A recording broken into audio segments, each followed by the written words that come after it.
ले चलाओ हो बैठो जियो राजा। हाँ तो यही दिनवा से काम गबरा गल। मतलब कि उ काम ना, मतलब कि अनुपमा यादव के ब्रेकअप हो गल और हो गल विवाद। अब विवाद कैसे भल जब ब्रेकअप हो गल, एमे सोचे वाला बात बा। तो वीडियो को कंटिन्यू देखत रहिए, एमे सब सच और दिखावे वाला बने लाइव प्रूफ के साथ। तो बता दी कि अनुपमा यादव का ब्रेकअप हो गया।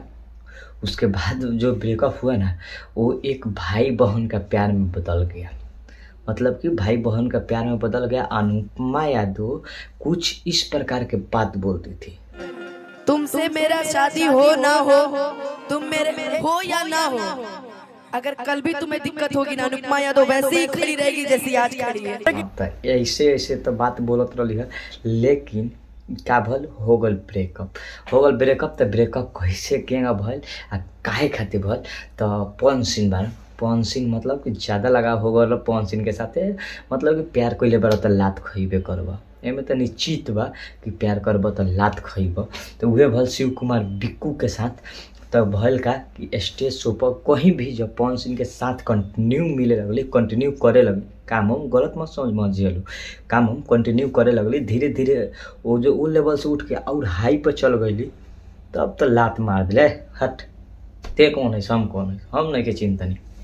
मतलब कि ऐसे ना बोल रही है, मतलब एक मतलब ये भल कि हम नहीं की चिंता नहीं, तोरा के ते कौन है। बिक्कू के ब्रेकअप करके पवन सिंह के साथ चल गए रिलेशन में। और अभी कभी भी मतलब कि काहे ना बिक्कू के दुख लगे, इस बात को क्यों ना बिक्कू के दुख लगे कि अगर कहीं भी मंच पर लव यू पवन जी, लव यू पवन सर अगर पोस्ट भी करत लिए तो लव यू बॉस।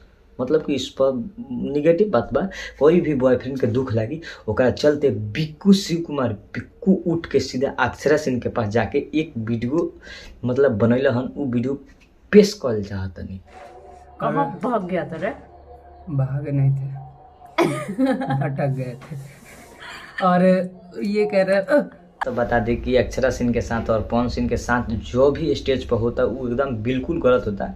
क्योंकि जो पहले बोलती थी भैया, पवन भी बोलता था दीदी, बहन बोलती थी लो, बोलता था लो, लेकिन ये सब गलत हो रहा है। जो स्टेज शो आजकल चल रहा है पवन सिंह के साथ अगर देख रहे हैं लोग, वो सब गलत है। अगर बताएं कि कुछ लव यू बोल दे दूसरा कोई को गर्लफ्रेंड हो, दूसरा कोई को बोले तो एकदम गलत बात है, लेकिन बहुत गलत बात है। अपना हम तो कह दें तो तू नहीं समझ लो।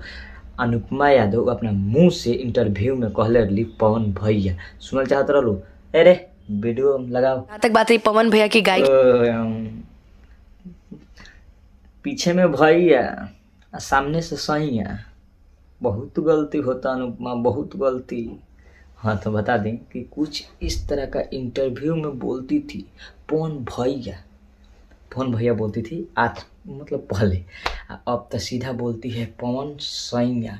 मतलब कि कोई भैया का अपना रिलेटिव मान लीजिए, अब वैसे बात नहीं बोलेंगे कि बुलवाने वाला काम ही कर रहे लोग कि मुंह से निगेटिव बात ही करिए।